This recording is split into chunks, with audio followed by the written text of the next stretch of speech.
Hello everyone, welcome to Nurse Expertise, where we share useful information and tips for nurses and healthcare professionals. Today we're going to talk about a critical health issue, acute coronary syndrome. So don't forget to like, share, and subscribe to our channel and stay with us till the end.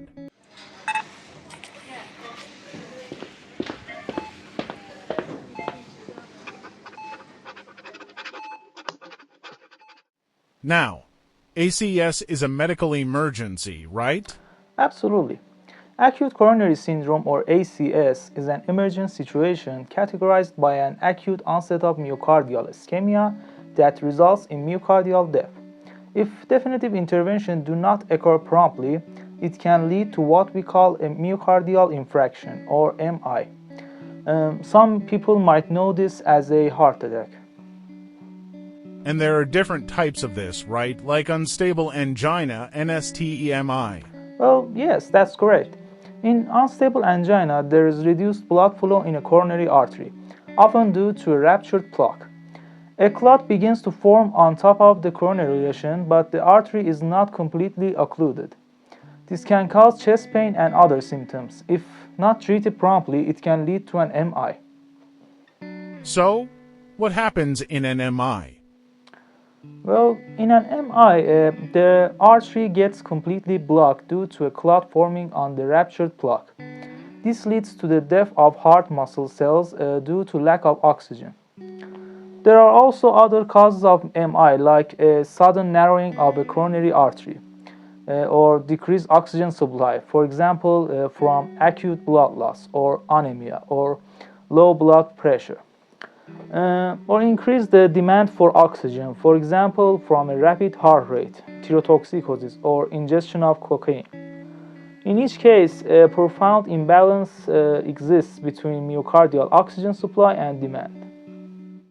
That sounds serious. How quickly does this happen? Well, the area of infraction develops over minutes to hours. As the cells are deprived of oxygen, ischemia develops, cellular injury occurs, and the lack of oxygen results in infraction or the death of cells. That's why we say time is muscle. The quicker the treatment, the better the patient outcomes. And how do we identify an MI? An MI can be identified by its type. It is NSTEMI or STEMI. And the location of the injury to the heart wall. It is anterior, inferior, or posterior, or lateral wall. And the point in the time within the process of infraction is it is acute or evolving or old. The 12-lead ECG is a crucial tool that helps identify the type and location of the MI. And other ECG indicators such as a Q wave and patient history identifies the timing. Regardless of the location, the goals of medical therapy are to relieve symptoms, prevent or minimize myocardial tissue death, and prevent complications. What are the symptoms that patients with ACS present? Most patients with ACS present with sudden chest pain that continues despite rest and medication. They may also have symptoms like shortness of breath, indigestion, nausea, and anxiety. Their skin may be cool, pale, and moist, and their heart rate and respiratory rate may be faster than normal. These signs and symptoms, which are caused by stimulation of the sympathetic nervous system, may be present for only a short time or may persist. In many cases, the signs and symptoms of MI cannot be distinguished from those of unstable angina, hence the evolution of the term acute coronary syndrome. So, how do we diagnose acute coronary syndrome?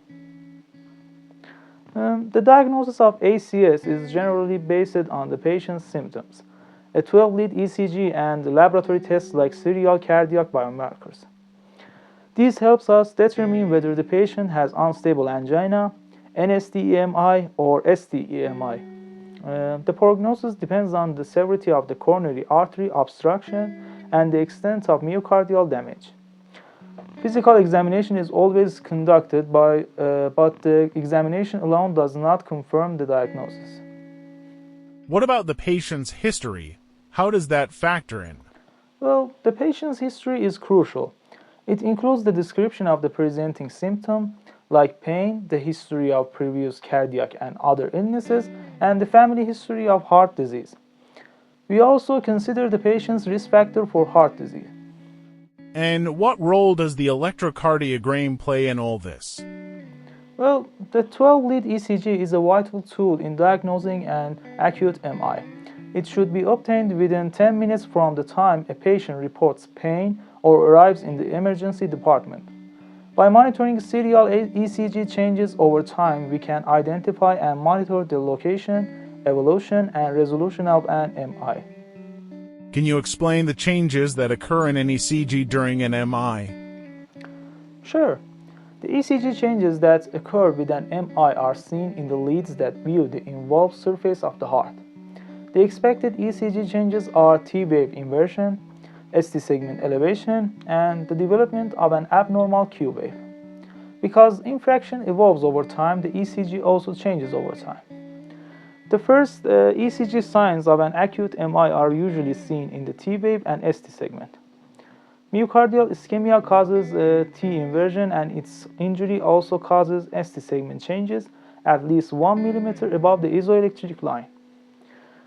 An elevation in the ST segment in two contiguous leads is a key diagnostic indicator for MI.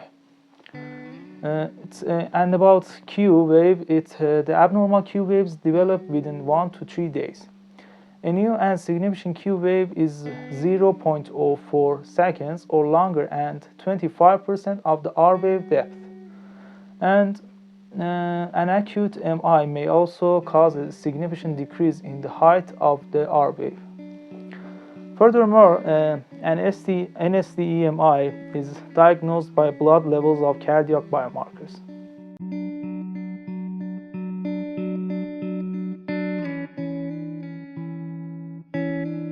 So, based on all this information, how do we diagnose the different forms of ACS?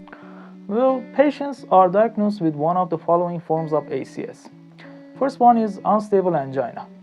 The patient has clinical manifestations of coronary ischemia, but ECG and cardiac biomarkers show no evidence of acute MI. The other one is ST-EMI. The patient has ECG evidence of acute MI with characteristic changes in two contiguous leads on a 12-lead ECG. In this type of MI, there is significant damage to the myocardium. The other one is NSD-EMI. The patient has elevated cardiac biomarkers but no definite ECG evidence of acute MI. In this type of MI, there may be less damage to the myocardium. So let's talk about some of the diagnostic tools used in the treatment of acute myocardial infarction. Can you tell us about the echocardiogram? Sure. The echocardiogram is used to evaluate ventricular function. It can assist in diagnosing an MI, especially when the ECG is not diagnostic. The echocardiogram can detect hypokinetic and kinetic wall motion abnormalities and can determine the ejection and fraction. What about laboratory tests? What role do they play? Laboratory tests play a crucial role in diagnosing an acute MI. Cardiac enzymes and biomarkers, which include troponin, creatine kinase or CK, and myoglobin, are used for this purpose. These tests are based on the release of cellular contents into the circulation when myocardial cells die. Can you tell us more about these biomarkers? Certainly. Troponin, a protein found in myocardial cells, regulates the myocardial contractile process. There are three isomers of troponin, C, I, and T. Troponins I and T are specific for cardiac muscle, and these biomarkers are currently recognized as reliable and critical markers of myocardial injury. An increase in the level of troponin in the serum can be detected within a few hours during acute MI. It remains elevated for a long period, often as long as 2 weeks, and it therefore can be used to detect recent myocardial damage. It should be noted that cardiac troponin levels may rise during inflammation and other forms of mechanical stress on the myocardium. These include sepsis, heart failure, and respiratory failure. What about creatine kinase and its isoenzymes?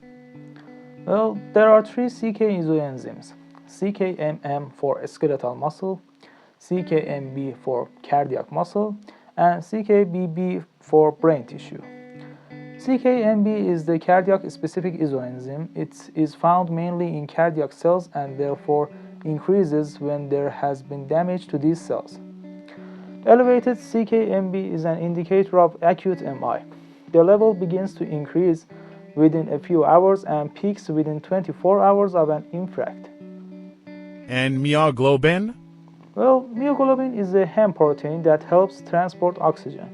Like the CKMB enzyme, myoglobin is found in cardiac and skeletal muscle. The myoglobin level starts to increase within 1 to 3 hours and peaks within 12 hours after the onset of symptoms. An increase in myoglobin is not very specific in indicating an acute cardiac event. However, negative results can be used to rule out an acute MI. So, what are the treatment guidelines for acute myocardial infarction? The treatment guidelines for acute myocardial infarction involves a series of steps. First, the patient should be rapidly transported to the hospital. Once there, a 12-lead ECG should be obtained and read within 10 minutes. Laboratory blood specimens of cardiac biomarkers, including troponin, should be obtained, along with other diagnostics to clarify the diagnosis. So, what about medical interventions? What are the routine procedures? Routine medical interventions include supplemental oxygen, nitroglycerin, morphine, aspirin, beta blocker, angiotensin converting enzyme inhibitor within 24 hours, anticoagulation with heparin and platelet inhibitors, and statin. And what about reperfusion therapy? Reperfusion therapy is evaluated for indications. This could involve percutaneous coronary intervention or thrombolytic therapy. What happens after these initial steps? Therapy continues as indicated. This could involve IV heparin, low molecular weight heparin, bivalirudin, fondaparinux, clopidogrel, glycoprotein 2B3A inhibitor, and bed rest for a minimum of 12 to 24 hours, and statin prescribed at discharge. Can you tell us more about the goals of medical management? The goals of medical management are to minimize myocardial damage, preserve myocardial function, and prevent complications. These goals are facilitated by the use of guidelines developed by the ACC and the AHA. The goal for treating patients with acute MI is to minimize myocardial damage by reducing myocardial oxygen demand and increasing oxygen supply with medications, oxygen administration, and bed rest. What about the initial management? Well, the patient with suspected MI should immediately receive supplemental oxygen, aspirin, nitroglycerin, and morphine. Morphine is the drug of choice to reduce pain and anxiety. It also reduces preload and afterload, decreasing the workload of the heart. The response to morphine is monitored carefully to assess for hypotension or decreased respiratory rate. Nurses should be aware that evolving research has 2050 suggested an association between morphine and potential adverse outcomes, including larger infarct size, increased length of hospital stay, and mortality, and should stay abreast of changes to clinical guidelines impacting its use. A beta blocker may also be used if arrhythmias occur. If a beta blocker is not needed in the initial management period, it should be introduced within 24 hours of admission. Once hemodynamics has stabilized and it is confirmed that the patient has no contraindications. Unfractionated heparin or LMWH may also be prescribed along with platelet inhibiting agents to prevent further clot formation. What happens in the case of SDEMI? The patient with SDEMI is taken directly to the cardiac catheterization laboratory for an immediate PCI if a cardiac catheterization laboratory is on site. The procedure is used to open the occluded coronary artery and promote reperfusion to the area that has been deprived of oxygen. Let's talk about thrombolytics. When are they used? Well, thrombolytic therapy is initiated when primary PCI is not available or the transport time to a PCI-capable hospital is too long. These agents are administered IV according to a specific protocol. The thrombolytic agents used most often are alteplase, reteplase, and tecteplase. They work by dissolving the thrombus in a coronary artery, allowing blood to flow through the coronary artery again, and minimizing the size of the infraction and preserving ventricular function. However, although thrombolytics may dissolve the thrombus, they do not affect the underlying atherosclerotic lesion. The patient may be referred for a cardiac catheterization and other invasive procedure following the use of thrombolytic therapy. Thrombolytics should not be used if the patient is bleeding or has a bleeding disorder. They should be given within 30 minutes of symptom onset for best results. What happens after the administration of thrombolytics? Following PCI or thrombolytic therapy, continuous cardiac monitoring is indicated, preferably in a cardiac intensive care unit, or as we say, CCU. Continuing pharmacologic management includes aspirin, a beta blocker, and an angiotensin converting enzyme inhibitor or ACE inhibitor. ACE inhibitors prevent the conversion of angiotensin 1 to angiotensin 2, decreasing the oxygen demand of the heart. Blood pressure, urine output, and serum sodium, potassium, and creatinine levels need to be monitored closely. If an ACE inhibitor is not suitable, an angiotensin receptor blocker should be prescribed. Nicotine replacement therapy and tobacco cessation counseling should also be initiated for all tobacco users. What are the indications and contraindications for the administration of thrombolytic therapy? Thrombolytic therapy is indicated for chest pain lasting more than 20 minutes, unrelieved by nitroglycerin, ST segment elevation in at least 2 leads that face the same area of the heart, and if it's less than 12 hours from the onset of pain. However, it should not be used if the patient is bleeding, has a known bleeding disorder, has a history of hemorrhagic stroke or intracranial vessel malformation, has had recent major surgery or trauma, has uncontrolled hypertension, or is pregnant.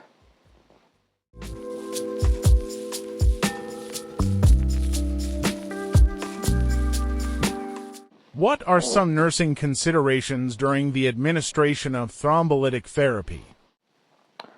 Well, nurses should minimize the number of times the patient's skin is punctured, avoid intramuscular injections, draw blood from laboratory tests when starting the IV line, start IV lines before thrombolytic therapy, avoid continual use of non-invasive blood pressure cuff, monitor for acute arrhythmias and hypotension, monitor for the reperfusion, and check for signs and symptoms of bleeding like decrease in hematocrit and hemoglobin values, decrease in blood pressure, increase in heart rate, oozing or blogging at invasive procedure sites, back pain, muscle weakness, change in level of consciousness, and complaints of headache. Treat major bleeding by discontinuing thrombolytic therapy and any anticoagulants. Apply direct pressure and notify the primary provider immediately. And treat minor bleeding by applying direct pressure if accessible and appropriate.